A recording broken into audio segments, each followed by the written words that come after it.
주님의 이름으로 사랑하고 축복합니다. 우리 한번 인사하겠습니다. 주님의 이름으로 사랑하고 축복합니다. 우리 인사하겠습니다. 예, 잘 나오셨습니다. 고맙습니다. 이번 우리 49차 새벽기도 총증구는 주제가 회복입니다. 회복인데 느헤미야서를 가지고 우리가 이 회복에 대해서 말씀을 나누려고 합니다. 오늘 첫 시간 느헤미야의 기도 응답이라고 하는 제목으로 말씀을 선포하겠습니다. 누군가가 학연, 직연, 지연 그리고 인맥이 한국 사회를 이끌어가는 키워드다, 그런 이야기를 했습니다. 그래서 우리 한국 사람들은 어떤 어려운 문제를 만나게 되면은 그 사건을 해결하기 위하여 힘쓰기보다는 그 사건을 해결해 줄 수 있는 사람이 누구인가, 사람을 찾는 데 혈안이 되어 있다고 그러지요. 자, 그러나 우리 신앙생활의 핵심은 하나님의 살아계심을 체험하는 것이고, 우리 하나님의 살아계심을 체험하는 가장 중요한 방법 중에 하나가 바로 기도 응답이라고 하는 겁니다. 자, 기도 제목 없는 가정이 어디 있겠습니까? 다른 사람에게 차마 말할 수 없는 가슴 아픈 사연을 가진 사람들이 없는 사람이 없습니다. 다 그 가슴을 열어보면 문제 없는 가정이 없고 아픈 상처가 없는 사람들이 없다고 하는 거예요. 자, 다른 말로 이야기하면은 기도 제목이 없는 사람은 단 한 사람도 없다고 하는 이야기입니다. 자, 느헤미야서에는 느헤미야의 기도가 9번 등장합니다. 느헤미야는 어렵고 힘든 사람을 힘든 일을 만날 때마다 그는 기도로 문제를 풀어나갔습니다. 자, 느헤미야에게서 배우는 기도 응답의 원리, 첫 번째, 느헤미야는 지속적으로 기도했습니다. 6절 말씀 제가 읽습니다.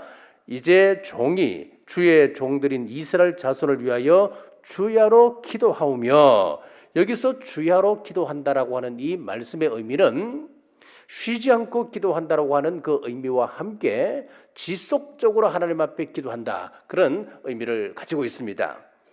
기도를 지속한다는 것이 쉽지 않습니다. 한번 여러분의 기도를 찬찬히 한번 되새겨 보십시오. 제가 신방을 한 번씩 다니다 보면은 우리가 연말에 되면 기도 제목을 다 우리 기도 제목을 써내잖아요. 그래서 저희들이 보관해 있고 그걸 가지고 우리가 함께 기도하면서 또 연말 되면은 그 기도 제목을 다 다시 돌려드립니다. 깜짝 놀라겠답니다. 제가 한 달쯤 전에 한 신방을 갔는데 우리 장로님 가정에서 그런 간증을 하시더라고요. 참 은혜가 됩니다. 자기가 그 기도 제목을 받고 소름이 끼치더라는 거예요. 하나님 앞에 구체적으로 기도해서 기도 제목을 냈던 그 기도 제목이 하나도 응답되지 않는 것이 없다는 거예요. 소름이 끼친다는 거예요. 그래서 우리 부목사님들 보고 그런 사례들을 한번 좀 파악해 달라고 제가 부탁을 해놨는데 여러 건들이 지금 이제 돌아오고 있습니다. 피드백이 들어오고 있는데 참 감사해요. 자, 우리가 지속적으로 기도한다. 내가 그 기도 제목을 내어보았습니다만은 1년 12달 그것을 계속해서 붙잡고 기도했던지요? 그러지는 않았을 거예요. 지속적으로 기도한다고 하는 것, 한 제목을 가지고 기도한다는 것 힘든다는 이야기예요. 하나님 앞에 기도하고 기도하는 마음으로 기도 제목을 내고 12달 후에 무심코 열어보았더니 그것이 응답되어 있는 것, 그것이 우리가 흔히 체험하는 기도 제목이라고 하는 거죠. 자, 그런데도 하나님께서 다 응답해 주셨다는 거예요. 그런데 오늘 느헤미야의 기도 원리를 보면은 하나님 앞에 지속적으로 매달린 것이에요. 하나님 앞에 주야로 기도하는 거예요. 그 기도 제목을 하나님 앞에 펼쳐놓고 하나님 이 기도에 응답해 주옵소서, 이 기도에 하나님 이 기도를 살펴주옵소서, 그렇게 기도한다는 거예요. 자, 시편 62편 1절에서 2절에 보시면은 나의 영혼이 잠잠히 하나님만 바라며 나의 구원이 그에게서 나는도다. 오직 저만 나의 반석이시여 나의 구원이시여 나의 산성이시니 내가 크게 요동치 아니하리로다. 하나님만이 내가 처한 그 형편에서 구해 주실 분이라고 하는 확신이 있을 때에 우리의 기도는 요동치 않다는 거예요. 하나님이 내 기도에 응답해 주시는 분이다. 하나님은 내가 이 기도를 가지고 하나님 앞에 나아가면은 하나님은 반드시 응답해 주신다. 이 확신이 있다면 우리는 요동치 않을 수 있다는 거예요. 자, 반대로 이야기해서 왜 우리가 기도하지 못합니까? 지속적으로 기도하지 못하고 요동하는 겁니까? 하나님을 의심하기 때문에 그렇습니다. 하나님을 의심하고 있기 때문에 지속적인 기도를 드리지 않는다고 하는 거예요. 어떤 청년이 산길을 가다가 발을 헛디뎌서 낭떠러지에 떨어지게 되었습니다. 한참을 떨어지다가 그래도 다행스럽게 나무 뿌리를 잡아서 살게 되었어요. 밑을 보니까 까마득합니다. 다리가 후들후들 떨립니다. 자기 힘으로 다시 위로 올라갈 수 있는 길도 없습니다. 그 사람이 막다른 길에 몰리게 되면 하나님께 다 기도하잖아요. 이게 인간의 본능이잖아요. 그래서 하늘을 우러러 기도합니다. 하나님, 내가 교회는 나가지 않지만은 그래도 내 마음속에 늘 하나님이 계셨습니다. 이번 기회에 하나님이 살아계시다고 하는 것을 저에게 보여주십시오. 하나님 앞에 간절하게 기도했습니다. 하나님 응답해 주십시오. 기도했습니다. 그러니까 하늘에서 진짜 음성이 들렸습니다. 그래, 내가 듣고 있단다. 내가 너를 구해주마. 하나님 정말 살아계시군요. 내가 하나님께서 이번에 저를 살려주신다면 내가 평생 하나님을 위해서 내가 헌신하며 살겠습니다. 그랬더니만 하나님께서 하시는 말씀이, 그래, 네 손을 놓아라. 그러면 내가 밑에서 받아주마.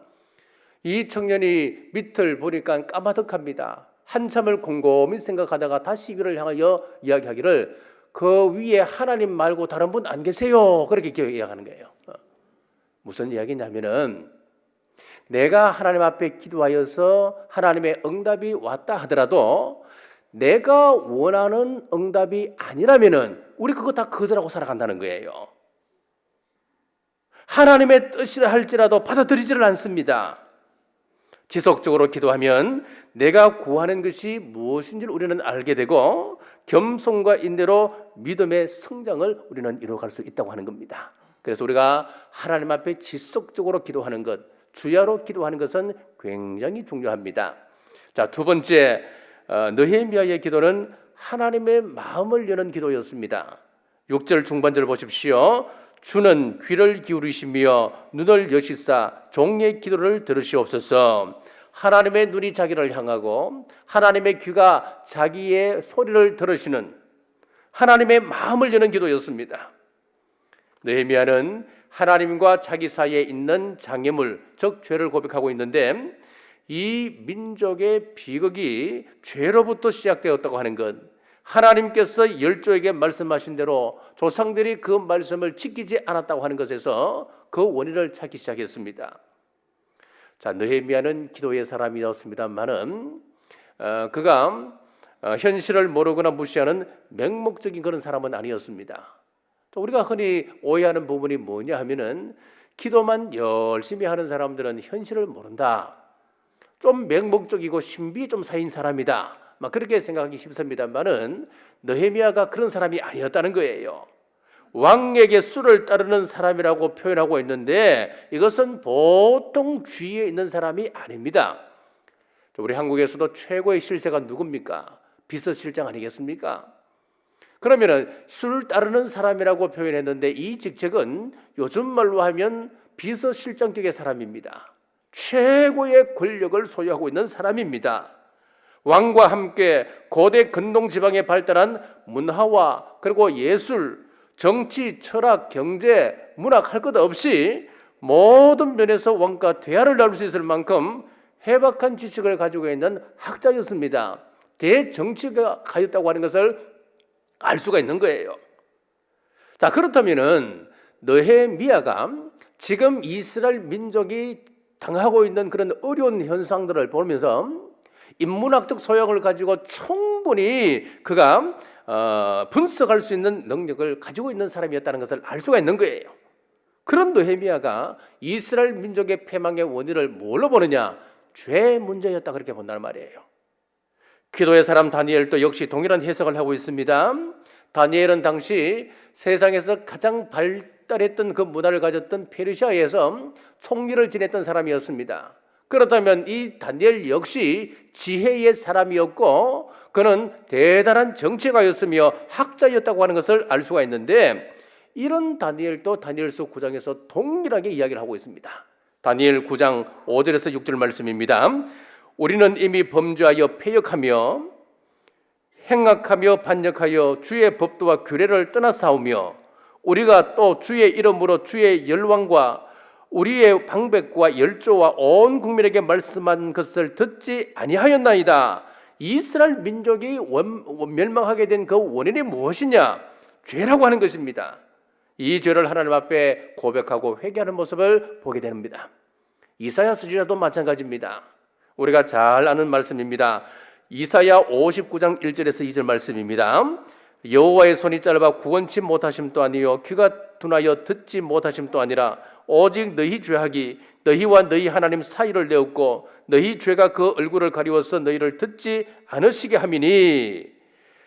우리 마음의 소원을 가지고 하나님 앞에 간절하게 주야로 나아가 기도한다고 이야기할 때에 우리의 소원을 가지고 하나님 앞에 아리지만은 기도 응답이 더디지고 기도 응답이 오지 않는 때가 참 많습니다. 자, 그러면은 이사야 선지자의 그 말씀에 비추어 보면은 우리가 제일 먼저 하나님 앞에서 점검해야 될 것이 뭐냐? 내 마음속에 어떤 죄가 있는가? 그거 먼저 점검해라는 거예요. 죄는 하나님과 우리 사이를 가로막는 장애물입니다. 죄를 찾을 때에 내 입장에서 내 시각에서 찾게 되면 절대로 찾을 수가 없습니다. 하나님 관점에서 찾아야 됩니다. 스스로 잘하고 있는 부분이라 생각하는 부분도 하나님 관점에서 보면 그것이 죄라고 하는 것이 서서히 보이기 시작하는 거예요. 오늘날 많은 사람들이 문제의 원인을 밖에서 찾습니다. 저 사람 때문에, 누구 때문에. 그러나 느헤미야는 문제의 원인을 조상과 열조에서 찾았습니다. 동시에 자기 자신에게서 원인을 찾았습니다. 하나님, 내 민족의 비극이 지금 이런 상황에 처해지게 된 것이 내게도 책임이 있습니다. 밖에서부터 찾지 않고 자기 자신에게서부터 찾았습니다. 교회에 문제가 생기면 누구 때문이라고 손가락질 하지 말고 주님, 저 아픔 속에는 저의 잘못도 들어가 있습니다. 하나님 앞에 엎드려 기도할 때 하나님께서 연락하시고 응답하시는 거예요. 자, 성경은 죄 문제를 해결하기 위해서 어떻게 하라 그럽니까?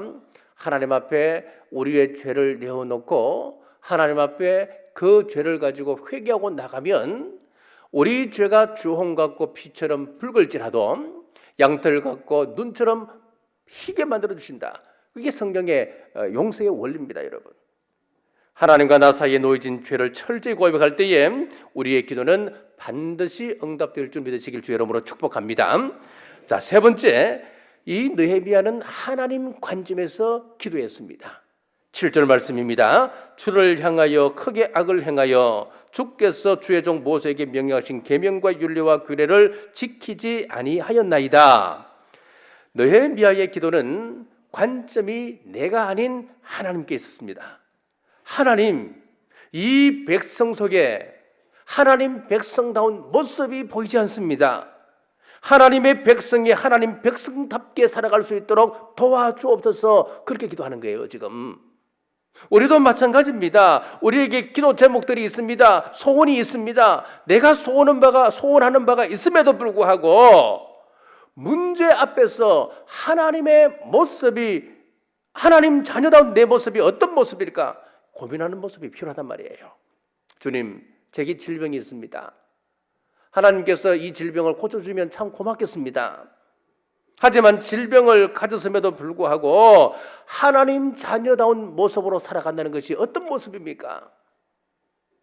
주님, 질병을 가진 채라도 주님 자녀다운 모습으로 살아갈 수 있도록 도와주옵소서. 가난할 때도 마찬가지예요. 부유한 모습으로 살아갈 때도 마찬가지입니다. 이런 기도를 할 수 있다면 이런 기도를 보고 믿음의 기도, 하나님 의와 그 뜻을 구하는 기도, 그렇게 이야기하는 거예요. 우리 하나님의 관점의 기도라고 하는 것은 하나님의 약속을 붙드는 기도입니다. 내 경험이나 내 환경을 붙드는 것이 아닙니다. 자, 흔히들 그렇게 이야기합니다. 교회 연조가 깊은 교회일수록 어떤 일을 추진하려고 하면 굉장히 힘든다는 거예요. 교회 역사가 한 100년만 넘어가면은 어떤 조그만 일을 추진하려고 해도 굉장한 반대가 있다는 거예요. 조그만 것도 뭐 개척교회 같으면 10년, 20년 된 교회 같으면은 쉽게 바꿀 수 있는 문제도 역사가 오래된 교회는 하나 바꾸기가 그렇게 힘든다는 거예요. 그런데 하나님 관점의 기도로 하는 것은 내 경험 그거 다 내려놓아야 됩니다. 하나님, 우리가 약속을 지키지 않아서 이 저주가 임했다 한다면 하나님, 이제는 이 잘못된 나의 죄악을 내려놓겠습니다. 하나님 말씀 앞에 새롭게 세워지겠습니다. 내 자신을 말씀 앞에 세우겠습니다. 우리가 말씀 앞에 새롭게 세워져 나간다면 하나님께서도 약속하셨지 않습니까? 우리에게 새로운 복을 허락해 주옵소서, 은혜 주옵소서. 우리가 하나님의 약속의 말씀을 부여잡고 우리가 하나님 앞에 기도하는 거예요. 자, 계속 말씀을 읽어내다가 보면은 특이한 기도가 하나 나옵니다. 11절 한번 보십시오. 11절에 보면은 이런 기도가 나와요. 오늘 종이 형통하여 이 사람 앞에서 은혜를 입게 하옵소서. 그렇게 기도하고 있어요. 하나님, 지금 아닥사스다 왕 앞에서 내가 은혜를 입게 하옵소서. 그렇게 기도한단 말이죠. 자, 그러면 한번 보십시오. 이 느헤미야는 술 맡은 관원장입니다. 요즘 말로 하면 비서실장격입니다. 최고의 은혜를 입고 있는 사람 아니겠습니까? 최고 권력에 붙어 있는 사람이 아닙니까, 여러분? 그런데 왜 이런 기도를 합니까?